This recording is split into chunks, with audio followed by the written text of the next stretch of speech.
杨紫李现在携手国色芳华2能否再创奇迹？杨紫与李现这对荧幕搭档即将再度携手，共同主演国色芳华2。对于这部续作，观众们既充满期待，又怀有疑虑。究竟它能否延续第一部的辉煌，甚至再创奇迹？让我们一探究竟。国色芳华为何大获成功？国色芳华之所以能在众多古装剧中脱颖而出，成为现象级爆款，离不开多个核心要素的加持。演员阵容的完美搭配，杨紫与李现的合作可谓强强联手。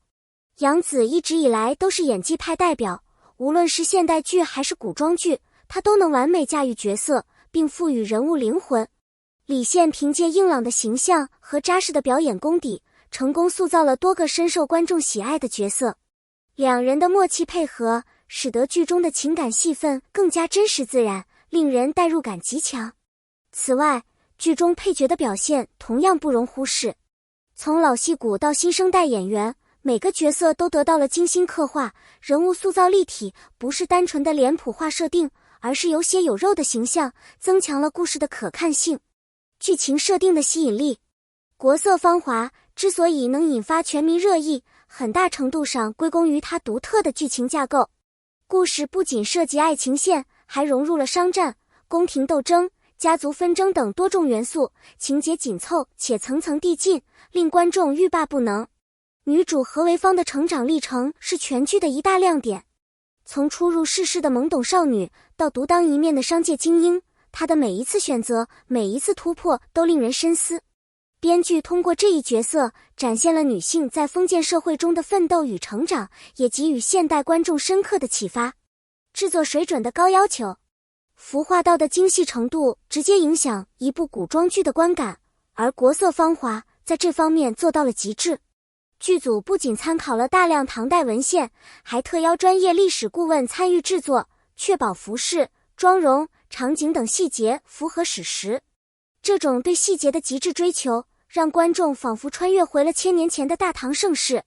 此外，该剧的拍摄手法也十分讲究，大量运用实景拍摄，结合电影级别的光影效果，使得整体画面呈现出电影般的质感。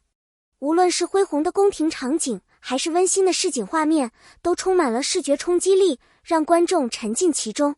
观众对国色芳华2的担忧，尽管第一部的成功无可置疑，但续作的推出仍然伴随着许多挑战和疑虑。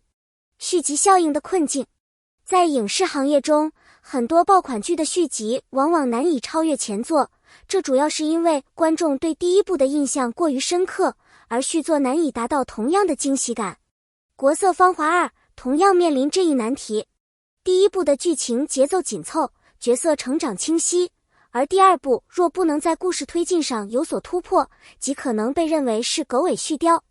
尤其是在第一部大结局时，何为芳和蒋长阳的感情线已经基本圆满，第二部如何继续讲述他们的故事，又不让观众产生审美疲劳，是编剧必须解决的问题。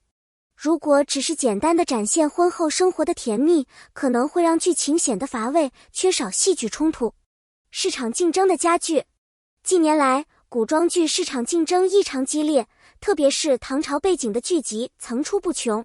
从珠帘玉幕到蜀锦人家，这些剧集在服化道、剧本创意、角色塑造等方面均下足了功夫，给观众提供了多样化的选择。如果国色芳华2不能在内容上推陈出新，很可能会在激烈的竞争中失去优势。观众对古装剧的要求越来越高，单纯的爱情线已难以满足现代观众的口味。如何在宫廷斗争、权谋布局之外，融入新的情节创新，使得故事更具可看性，是制作方需要深思的问题。观众期待的压力，第一部的成功给续作带来了巨大压力。观众对国色芳华2的期望值极高，一旦剧情稍有瑕疵，便容易引发热议甚至差评。许多经典剧的续作之所以口碑滑坡，正是因为未能达到观众的心理预期。此外，若播出时间过晚，观众对第一部的情感热度可能会逐渐消退。此前《长相思》因拆分成2部分播出，导致第二部关注度下降的现象，就是一个前车之鉴。如果国色芳华2不能尽快上线，观众可能会被其他新剧吸引，降低对它的期待。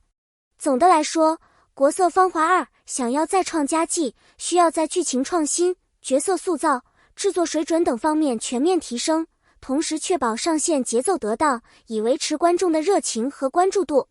国色芳华2如何突破重围？深化人物塑造。观众对角色的成长充满期待，尤其是何为芳和蒋长阳的婚后生活是否能带来新的情感冲突和成长挑战。婚姻并不意味着故事的终结，相反，它开启了新的篇章。剧本可以通过展现他们在家庭责任、事业发展、忠诚与信任之间的挣扎，让角色更加立体。比如，何为芳是否会在家族与个人理想之间面临两难？蒋长阳能否在复杂的政商环境下保持初心？这些问题都可以成为剧情发展的重要推动力。此外，剧集可以通过一些细腻的生活场景，让观众更有代入感。例如，他们如何面对婚姻中的琐碎矛盾，如何在面对外界挑战时相互扶持。这种真实感会让观众更容易与角色产生共鸣，强化剧情张力。相比于第一部的成长叙事，续集需要更强的戏剧冲突来吸引观众。可以增加更多多线叙事，例如何为芳与蒋长阳的婚姻之中是否会有第三方介入，家族斗争是否会再度升级。这些剧情线索不仅可以增强情节的紧张感，也能让观众在情感上投入更多。此外，社会背景的动荡也是一个可利用的因素，例如朝堂变故如何影响他们的命运。如果何为芳的商业版图不断扩大，他是否会因此招致更多敌人？这些都是可以深化剧情的角度。视觉与文化在升级。国色芳华的服化道已经达到了很高的水准，但续集仍然可以进一步升级。例如，剧组可以更加细致地展现唐朝的美食文化、婚礼仪式、日常市井生活等细节，使画面更加生动。同时，可以增加更多传统文化元素，比如诗词、书法、音乐等，让观众在欣赏剧情的同时，也能感受到唐朝文化的魅力。这样不仅能吸引普通观众，也能让历史爱好者和文化研究者对剧集产生浓厚兴趣。国色芳华2的市场前景。强大粉丝基础。杨紫和李现拥有庞大的粉丝群体，他们的作品自带话题度。